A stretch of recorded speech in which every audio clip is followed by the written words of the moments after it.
शिव की माया, ये कह लो इंद्रजाल। मित्रों, इंसान जब मर जाता है तो उसकी आत्मा मरने के बाद यमलोक जाती है। वहाँ उसके कर्मों का हिसाब के अनुसार उसे निश्चित किया जाता है कि वह आत्मा नरक लोक जाएगी या फिर स्वर्ग लोक। नरक के बारे में बाद में बात करेंगे। तो आखिर क्या है स्वर्ग लोक और उससे जुड़े रहस्य, इसलिए पूरी कथा जानने के लिए बने रहे वीडियो के अंत तक।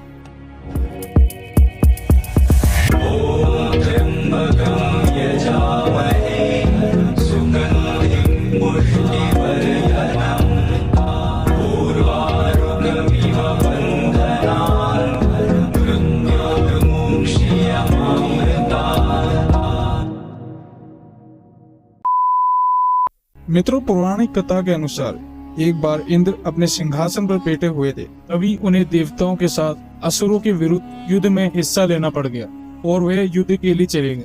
पर असुर गण के कुछ असुर स्वर्ग पर कब्जा करने के लिए स्वर्ग पर आक्रमण कर दिए।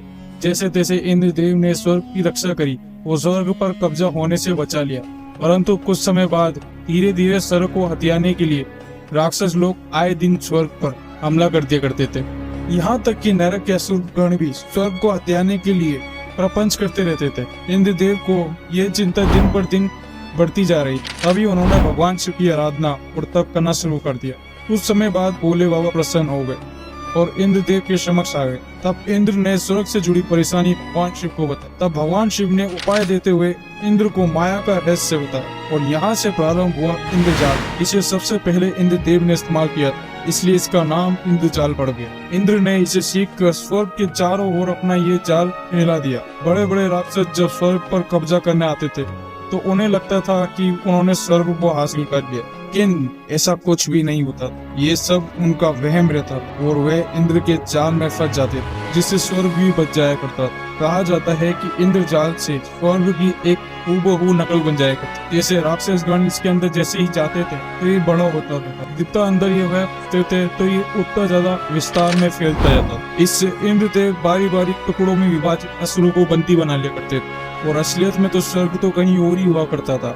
इंद्रजाल का उपयोग इंद्रदेव के अलावा और कोई नहीं जानता था, परंतु एक था जिसको इंद्रजीत के नाम से जाना गया। इंद्रदेव ने इंद्रजाल का ज्ञान केवल एक को ही दिया था। वो था रावण का पुत्र महाअधिरथी मेघनाथ, जिसके पास अपने पिता जैसा ज्ञान और शौर्य था। कहा जाता है मेघनाथ रावण से भी ज्यादा ताकतवर था। उसके पास सभी देवताओं से मिले अस्त्र शस्त्र थे और विद्याएं थी। रावण के अपमान के बाद मेघनाथ ने अपने पिता के अपमान का बदला लेने स्वर्ग पर आक्रमण कर दिया। उसने अकेले ही इंद्रदेव की सेना सहित इंद्रदेव को परास्त किया। कहा जाता है मेघनाथ ने इंद्र को उसके सिखाए गए इंद्रजाल से ही हरा दिया था, वो भी इंद्रदेव से कई गुना अच्छा उपयोग करके। वे इंद्रदेव से भी तेज बादलों की सवारी करके इंद्रदेव को भी चौंका दिया करता था। ब्रह्मदेव ने ये वीरता देख इंद्र को वे जब छुड़ाने आए तब मेघनाथ को इंद्रजीत के नाम से संबोधित किया। मेघनाथ अकेला था जो इंद्रदेव के बाद इंद्रदेव के इंद्रजाल को जानता था। उसके बाद से इंद्रजाल को ब्रह्मदेव द्वारा श्राप दे दिया गया कि इसका इस्तेमाल इंद्रदेव के द्वारा और कोई नहीं कर सकता। चाहकर भी इंद्रदेव अगर ये ज्ञान किसी को देना चाहे तो वह उपयोग नहीं कर पाए। तो मित्रों, ये थी इंद्रजाल से जुड़ी पौराणिक कथा। आजकल बाजारों में और भी जगह इंद्रजाल से रहित किताबें बिकती हैं। कोई कोई इसके होने का प्रूफ देता है और कोई कोई इसे इस्तेमाल में लेते हैं और कैसे लेते हैं वे नहीं जानते। कहा जाता है कि कलयुग की शुरुआत में कुछ ऐसी घटनाएं हुई है जिसमें इंद्रजाल की कुछ फोटो को देखा गया। उसके बारे में हम बात करेंगे अपने किसी नेक्स्ट वीडियो में। आशा करता हूँ आपको ये वीडियो अच्छी लगी हो, तो वीडियो को लाइक करें और चैनल पर नए हैं तो अपने चैनल को सब्सक्राइब करें ताकि आने वाली सभी वीडियो आप सब तक पहुँच सके। भगवान आप सभी को उन्नति की राह पर ले जाए और पग पग पर आपका मार्गदर्शन करे। मिलते हैं फिर किसी वीडियो में, तब तक के लिए जय श्री राम और जय श्री महाकाल।